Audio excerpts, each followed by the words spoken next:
I'm from Rotherham in the north of England.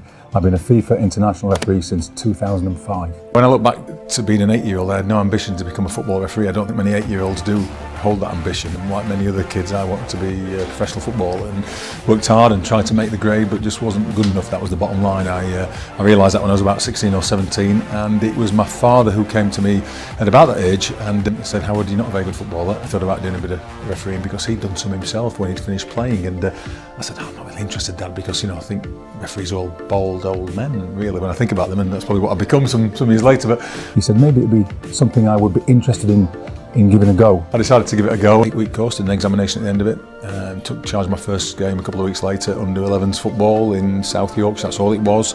Came off not really knowing what I'd done, but seemed to recall having enjoyed it and thinking, maybe if I work hard enough I can get to a level that I'd hoped to get to as a player, but in another way.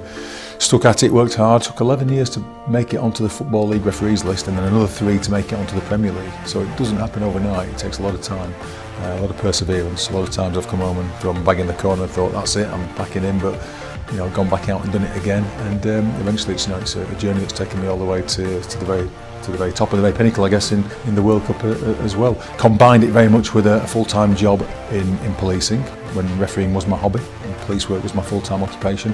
Got to a stage in the refereeing career where I had to make a decision, which way do I go? But refereeing was offering me full-time employment, so I reduced my police hours down to part-time and then went on a career break, which allowed me to concentrate fully on the refereeing.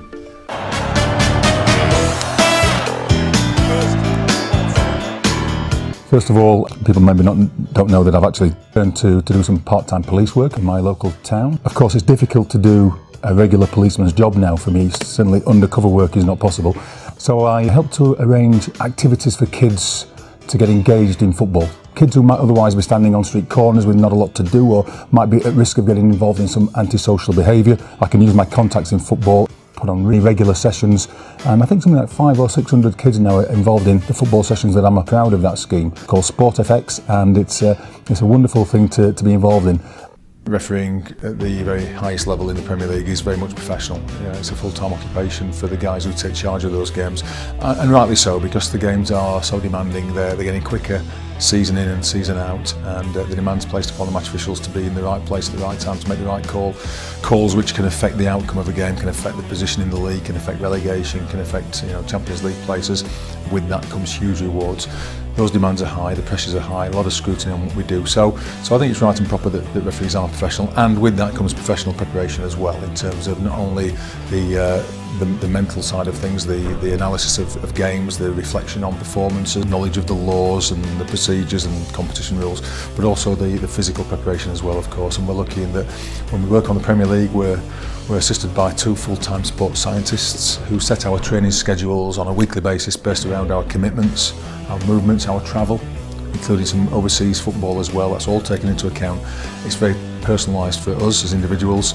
It's worked out based on the amount of work that we can do at any one time during the stage of the season that we're at, so we don't over-fatigue, so that we peak at the right times, using heart rate monitors, which we feed back the data every single week of the training that we've done. We also have the assistance of a sports psychologist as well.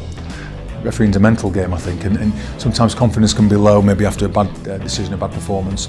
You need to get yourself together quickly and focus on the positives whilst reflecting on what you could do better. So we have the assistance of sports psychology as well, and other things as well. From time to time we'll have assistance from physiotherapists, from massage therapists, eyesight experts as well, who assist us to make sure that we're doing the exercises that improve our eyesight. It's probably the most important muscle that we use when we're taking charge of football matches, and yet it's probably one of the muscles that we neglect the most in terms of the training and preparation. So a full plethora really of assistance that's there to make us perform at the highest level, mentally and physically. What's the best way for me to get a positive reaction from these participants on the field of play?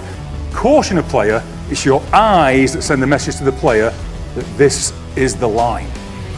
So show your card and maintain eye contact. The game needs you to raise your profile, to gain control of a game. You have to step up and be seen and heard when the game needs you to be seen and heard. And they're the best referees who are able to do that and flex. And they step out and they step back in again. And they allow the players to play, but they're there when they need to be there. To be appointed to referee the World Cup final is a huge honour, really, when you think there's only been 19 World Cup finals, and I'm told there's something like 2 million qualified football referees around the world in 2014, so you can imagine the slim chance that you have of being appointed to the game. But of course, for some people it happens, and for me it did, and I was absolutely thrilled to be appointed to that particular game. A great responsibility. And I came off the pitch. I actually caught sight of my dad.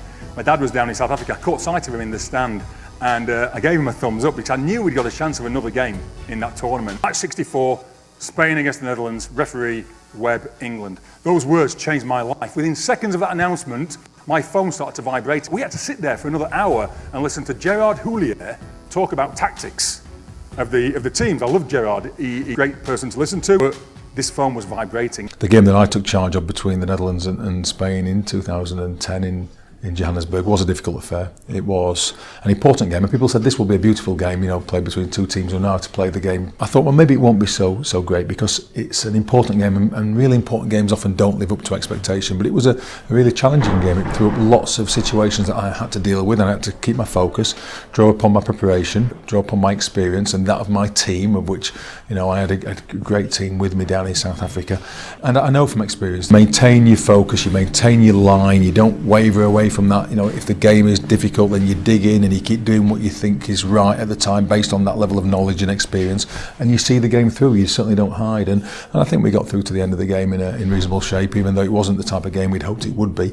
We hoped it would be a game where people would be speaking about the great goals and the great players, and there was a lot of attention on the amount of physicality in that game, but that was the game that was given to us, and we had to deal with what the game presented to us. The pressure had eventually wore me down a little bit, week in, week out. I really enjoyed the journey, but I remember standing in the shower after big Premier League games, water coming down onto my head, either feeling one emotion or the other. One was relief, that was the biggest emotion I felt after big games, or the other one was trepidation about what the world was going to throw at me when I went out of the locker room door because I'd made a mistake. And eventually I felt I'd had enough of that. So I've been in North America, arrived on the 1st of March 2017, and I was involved in the implementation of VAR. I'm really proud to be a leader now of this group of officials that work in MLS, in Canada and in the USA.